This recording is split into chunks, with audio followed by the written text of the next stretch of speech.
아버지, 오늘도 예배에 함께하시며 감사합니다. 오늘 예배 드릴 때 정말 예수가 그리스도라는 그 사실이 아이들 마음속에 깊이 뿌리 내려지게 하시고 그 사실이 깨달아지고 정말 예수 그리스도가 인생의 주인 되는 예배 시간 될 수 있도록 역사해 주세요. 오직 하나님께 영광 받는 예배 시간 될 수 있게 해주세요. 예수 그리스도 이름으로 기도합니다. 아멘. 자, 오늘 제목은 감옥에 간 요셉이에요. 토론을 준비하는데 제가 어릴 때 들었던 생각이 있어요. 왜 예배를 왜 드려야 되지? 이 생각이 들었었어요. 그리고 예배 드리면 사실 항상 목사님께서 똑같은 말을 하시는 거예요. 예수가 그리스도다. 다 아는 사실인데 왜 내가 이 사실을 들으려고 계속 예배를 드려야 되지? 이런 생각도 들고, 그리고 주일 예배만 드리면 되지. 우리 수요 예배 있지, 금요 예배 있지, 토요일 핵심부터 쭉 산업선교부터 쭉 드리지. 그렇게까지 드릴 필요가 있어요? 주일 예배만 딱 붙잡고 그냥 강단 메시지 붙잡고 살면 되는 거 아니에요? 왜 예배를 드려야 돼요? 이런 생각이 항상 들었었어요. 근데 지금 와서 생각을 해보면, 그리고 강단 메시지에서 나왔듯이 우리한테는 창세기 3장, 6장, 11장에 그 찌꺼기들이 남아있는 것 같아요. 그 어렸을 때부터 각인데 그런 게 남아있다라는 생각이 들었어요. 예를 들면은 엄마가 야 공부 좀 해라, 니 커서 뭐 되려고 그러는데, 이것도 사실 어떻게 보면 그 찌꺼기일 수도 있다고 생각을 해요. 그리고 난 돈 많이 벌어서 꼭 헌금 많이 할 거야 라고 말을 하면서 한편으로는 마음속에 돈 많이 벌면 내가 너무 행복하겠지, 이런 생각이 있었던 것 같아요. 그리고 뭐 친구들이 막 얘기를 하면 짜증날 때가 있잖아요. 저거 뭐 말 왜 저렇게 하는데 짜증난다, 이렇게 생각하는 것도 내 중심의 생각일 수도 있겠다, 그 찌꺼기일 수도 있겠다라는 그 생각을 되게 많이 했어요. 근데 우리가 이 창세기 3장, 6장, 11장 나 중심, 육신 중심, 성공 중심의 이 찌꺼기들을 사도행전 1장 1절, 3절, 8절로 재각인시켜야 돼요. 내 중심이 아니라 예수 그리스도 중심이고, 그리고 육신 중심이 아니라 하나님 나라 중심으로 살아야 되는 거예요. 우리가 세상에 살아가지만 사실 이 땅의 백성이 아니잖아요. 하늘나라 백성이잖아요. 그래서 이 땅의 거에 육신적인 거에 욕심을 가질 필요가 없는 거예요. 그러면 당연히 하나님 나라 중심으로 살면 육신 중심에서 벗어나겠죠. 그리고 성공 중심이 아닌 세계복음화 중심으로 살아야 돼요. 선생님 아까 전에 뭐 성공해서 돈 많이 벌어야지, 이것도 사실은 세상에 사는 이유가 우리가 돈 많이 벌어서 행복하게 살려고, 사실 행복의 근원이 하나님이시고 예수 그리스도인데 우리가 돈 많이 번다고 해서 행복하지 않잖아요. 명예를 얻는다고 해서 행복한 게 아니잖아요. 결국에는 예수 그리스도 중심으로 살다가 우리가 세계복음화하는, 진짜 성령 충만 받아서 세계복음화하는 그 중심으로 살아야 되는데, 그렇게 사도행전 1장 1절, 3절, 8절로 재각이 되기 위해서는 하나님의 은혜가 필요해요. 고린도 후서 6장 2절에 보면 보라 지금은 은혜 받을 만한 때요, 보라 지금은 구원의 날이로다, 이렇게 말씀하셨어요. 지금이 은혜 주시는 시간이고 지금이 구원의 날이라는 말이죠.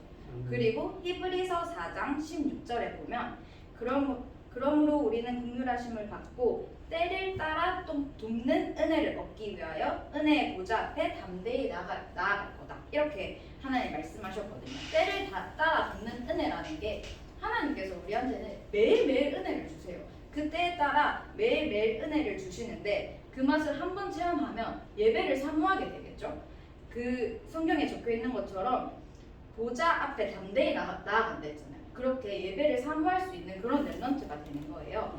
그래서 우리가 왜 예배 드려야 돼요?가 아니라 하나님이 매일매일 주시는 은혜를 얻기 위해서 우리한테 남아있는 그 창세기 3장, 6장, 11장의 찌꺼기를 사도행전 1장 1절, 3절, 8절로 재각인시키기 위해서 오늘도 모든 예배를 사모하고 그리고 은혜를 구하는 그런 렘넌트들이 됐으면 좋겠어요. 본론으로 넘어가겠습니다. 본론을 보면 1번에 요셉이 누명을 벗기 위해 노력하지 않은 이유가 무엇일까요? 이렇게 돼 있죠. 왜 요셉이 누명을 벗으려고 노력하지 않았을까요? 사실 진짜 억울한 상황이잖아요. 그 부디발의 아내가 와서 요셉 너 나랑 재밌게 잘 지내보자 라고 했는데 요셉이 거부를 했잖아요. 근데 계속 꼬시다가 안 되니까 옷을 계속 꼬시다가 요셉이 옷을 벗고 달아났는데 그 옷을 가지고 요셉이 나를 범하려고 했다 하면서 사실 누명을 씌운 거잖아요. 그러면 우리 입장에서는 제 입장에서는 진짜 억울할 것 같거든요. 그래서 아니 진짜 아니다 나 진짜 아니다 그리고 하나님 원망할 것 같은 거야. 하나님 왜 나 이렇게 하지도 않은 짓을 이렇게 돼가지고 내가 세상에 손가락질 받게 만들고 감옥 가게 만드냐 막 이렇게 할 것 같거든요. 근데 요셉은 왜 누명을 벗으려고 노력하지 않았냐면 하나님의 절대 계획임을 알았기 때문에 노력하지 않았어요. 만약에 이런 일이 없어서 감옥에 가지 않았다? 그럼 어떻게 됐을까 생각을 해봤는데 그러면 보디발의 집에서 평생 잘 나가는 노예로 살았겠죠. 이게 사실 하나님의 계획이 요셉 너네 평생 잘 나가는 노예로 살 거야. 이게 하나님의 계획이 아니잖아요. 그리고 감옥에 가지 않았으면 술 맡은 간원장 그 사람을 만나지 못했을 거예요. 그래서 꿈을 해석하지 못했을 거고 그러면 왕 앞에 설 기회가 없었겠죠. 그럼 총리가 되지 못했어요. 그러면 세계복음화에 쓰임받을 수가 없었겠죠. 그래서 요셉은 그걸 알았기 때문에 누명을 벗으려고 노력하지 않았어요. 그래서 랩런트들한테도 당장은 진짜 문제가 많고 진짜 재앙 같은 순간들이 올 수 있어요. 근데 그 순간에서 진짜 우리가 예수 그리스도를 누리고 있으면 이게 하나님의 계획임을 알 수가 있어요. 그래서 진짜 불안하거나 두려워하거나 그걸로 화가 나거나 그렇지 않게 되죠. 그냥 하나님의 계획을 계속 기다리고 누리면서 기도하면서 그 순간을 견딜 수 있는 거예요. 그래서 2번 감옥에서 무슨 일이 일어났나요? 라고 2번에 적혀있죠. 사실 랩런트들 너무 많이 들어서 잘 알 것 같은데 그래도 선생님이 한번 얘기를 해볼게요. 감옥에 갔는데 그 감옥은 보디발 집에 있는 감옥이잖아요. 근데 그 감옥은 그냥 뭐 물건 훔친 사람, 뭐 거짓말 사기친 사람 이런 사람들이 오는 게 아니에요. 잡범들이 오는 감옥이 아니라 진짜 소위 말하는 정치하는 사람들, 정치에 관여 있는 사람들 그런 사람들이 오는 감옥이에요. 그래서 사실 요셉이 거기에서 정치하는 사람들이랑 같이 있었으니까 정치를 배웠겠죠. 근데 그 정치하는 사람들 중에서 두 사람이 꿈을 꿔요. 술 맡은 간원장이랑 떡 맡은 간원장이 꿈을 꿔요. 그래서 요셉이 근데 그 꿈을 해석을 못하는 거야. 그 사람들이 뭐 이상한 꿈 같아, 뭔가 뜻이 있는 꿈 같은데 해석을 못하는 거야. 그래서 막 고민하고 있었어. 아 이게 무슨 꿈이지? 하고 있는데 요셉이 딱 보는데 이 사람들 얼굴빛이 영 어두운 거야. 그래서 무슨 일 있어요? 왜 그러세요? 이렇게 딱 물어봤지. 근데 그 사람들이 우리가 꿈을 꿨는데 이 꿈을 해석할 사람이 없다. 이 꿈이 도대체 뭔지를 모르겠다. 이렇게 얘기를 하니까 요셉이 저는 못하는데 하나님이 그 꿈 해석해 주실 거예요. 저한테 한번 말해보세요. 이렇게 말을 한단 말이에요.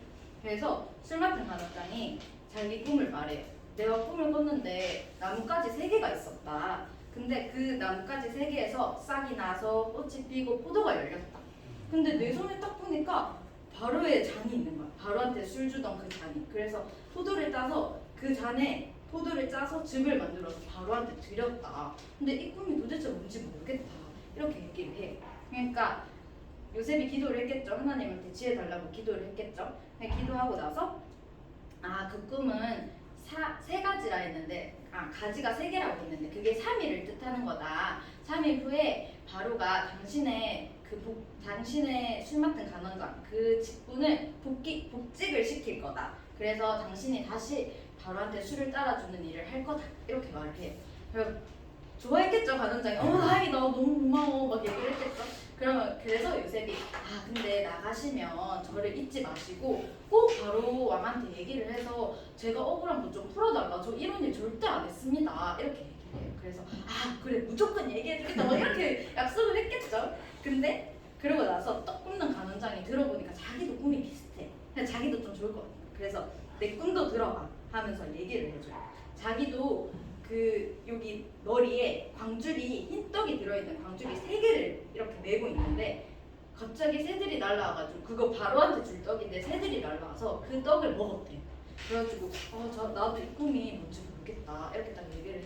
근데 요셉이 그 꿈은 당신이 바로한테 불려가는데 나무에 매달릴 거다. 그리고 그 새들이 당신의 살을 쪼아 먹을 거다. 이렇게 얘기를 해요. 그래서 그 3일 뒤에 바로의 생일이었어요. 바로가 진짜 그 술 맡은 간원장이랑 떡 맡은 간원장을 불러와요. 그래서 한 사람은 술 맡은 간원장은 진짜 복직시키고 떡 맡은 간원장은 정말 나무에 매달아서 새들이 그 사람을 쪼아본 거예요. 진짜 하나님의 요셉한테 지혜 준 대로 요셉이 꿈을 해석한 대로 된 거죠. 그렇게 해서 그렇게 했는데 맨 마지막 절에 술 맡은 간원장이 요셉을 기억하지 못하고 그를 잊었더라 이렇게 돼 있어요. 자기가 엄청 신신당부 약속을 했을 거 아니에요. 내가 무조건 구해줄게. 그렇게만 되면 너는 진짜 나가게 해줄게. 그랬을 거 아니에요. 근데 3번에 보면 장관이 요셉을 잊은 이유가 무엇일까요? 이렇게 돼 있죠. 왜 잊었을까? 이렇게 생각을 했는데 이것도 우리 1번에서 아까 전에 얘기했던 것처럼 하나님의 절대 계획인 거예요.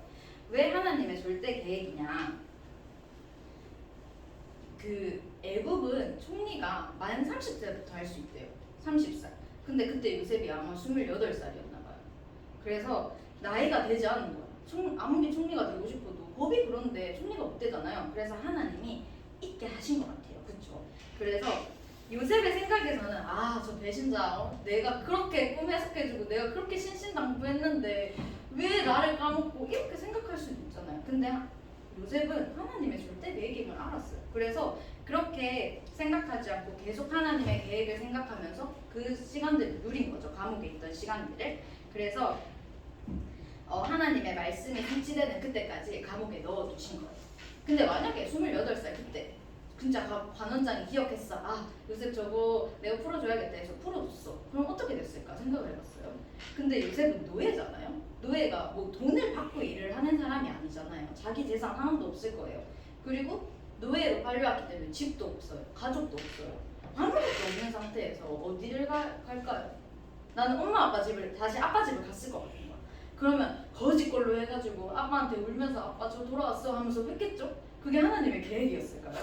그래서 하나님이 진짜 감옥에서 안 보내신 이유가 있었구나 이런 생각을 했어요. 그래서 2년 후에 바로가 꿈을 꾸죠. 꿈을 꾸고 그 술 맡은 간원장이 요셉을 기억해서 요셉이 하나님이 하실 수 있다 딱 고백을 하고 바로의 꿈을 해석을 해줍니다. 그리고 총리가 되는 거죠. 그렇게 하나님의 정확한 계획과 하나님의 정확한 언약을 알면 우리가 짜증낼 일도 없고 사실 불신앙할 일도 없고 힘든 일도 없는 거예요. 어제 선생님이 한 가지 일을 겪었어요. 어제 그 홍진경 권사님 댁에 가가지고 맛있는 거 먹고 맛있는 거 먹으려고 주차를 해놨어요. 어떤 집 앞에.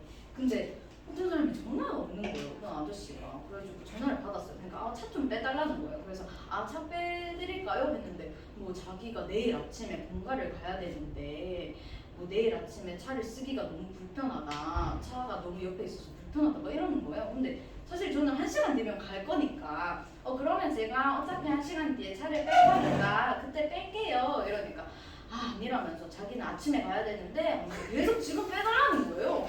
그래서 알겠습니다 했는데 그 정성진 선생님이 자기가 다시 전화를 해보겠대. 전화를 했는데 계속 그런 얘기를 하는 거예요. 자기는 아침에 가야 되는데 지금 빨리 차를 빼달라 그런 얘기를 하는 거예요. 그래서 정성진 선생님이 막 내일 아침에 쓰시는 거 아니에요? 그러니까 아침에 쓰는 게 맞대.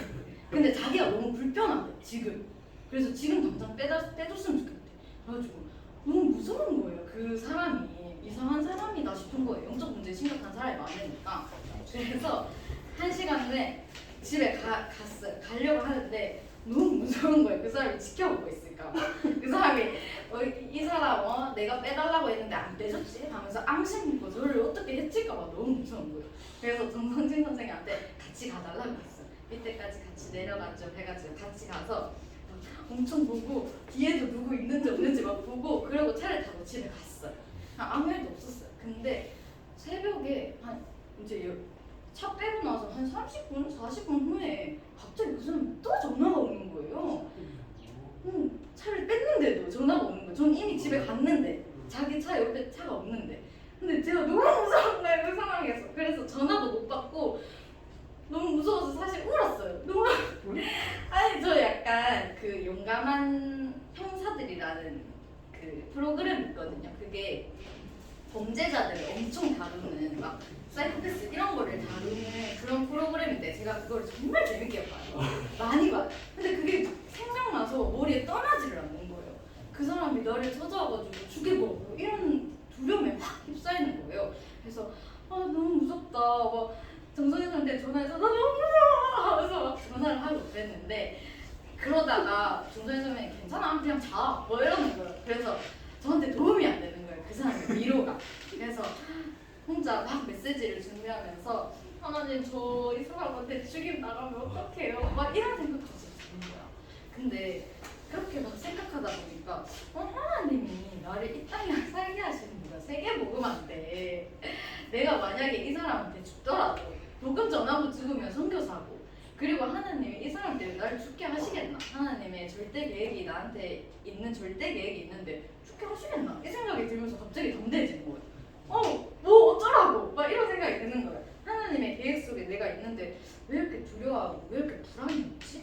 이런 생각이 들면서 그래 하나님이 하나님 자녀를 부르셨고 진짜 내가 하나님의 신분과 권세를 누릴 수 있는 사람인데 그걸 놓치고 잠깐 이 생각에 사로잡히니까 내가 못 태어나는구나 이 생각을 하는 거예요. 그래서 아 진짜 신분과 권세 누리면서 하나님의 정확한 언약과 하나님의 절대 계획을 바라봐야겠다 이 생각을 하면서 다시 마음의 평안을 얻고 진짜 세계복음 하면서 살아야지 이런 생각을 막 했거든요. 그래서 우리는 선생님도 이런 계속 왔다 갔다 하는 거예요. 근데 진짜 정확한 언약을 붙잡고 있으면 사실 랩런트들은 더 좋은 거야. 진짜 어렸을 때부터 복음 듣고 선생님들이 야 예수는 그리스도야 너는 세계복음을 찾아야 돼 선교사야 계속 말씀을 하시잖아요.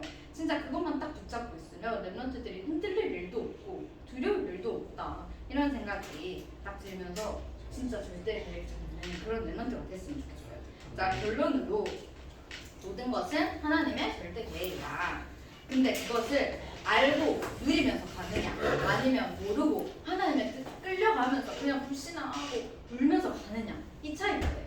그래서 우리 랩런트들이 진짜 때를 따라서 얻는 세뇌를 누리면서 매일매일 예배 진짜 혼자서 하는 그 서밋타임 그것도 누리고 강단 말씀 그리고 우리한테 흘러나오는 그 메시지들 그 메시지를 들으면서 은혜를 누리면서 우리의 인생 여정 사도행전 1장 1절 3절 8절 진짜 결국에는 세계복음화 그거를 알고 따라가는 랩런트가 됐으면 좋겠습니다.